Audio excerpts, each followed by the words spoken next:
Il decreto Minniti in materia di immigrazione è legge. La Camera dei Deputati ha dato infatti il via libera definitivo e ora ecco le novità. La nascita di numerosi centri per il rimpatrio di piccole dimensioni per un totale di 1600 posti, la riduzione dei tempi d'attesa per le richieste di asilo, la possibilità per i migranti di svolgere lavori gratuiti e di pubblica utilità.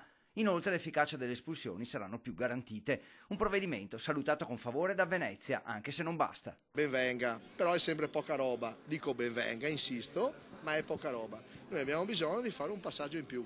Chi delinque deve stare dentro almeno una notte. Per il sindaco di Venezia chi delinque deve rimanere in stato di fermo almeno per una notte. Questo è il prossimo obiettivo.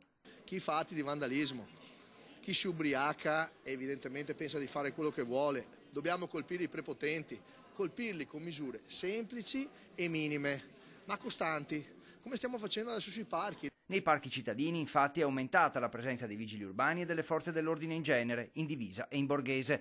Intanto, con l'avvicinarsi della bella stagione e con l'innalzamento dell'allerta terrorismo, anche le spiagge venete dovranno essere osservate speciali, ma non si possono blindare. Se arriviamo alla blindatura delle spiagge vuol dire che abbiamo fallito. Noi non possiamo pensare di chiedere anche il documento a quelli che vanno in spiaggia.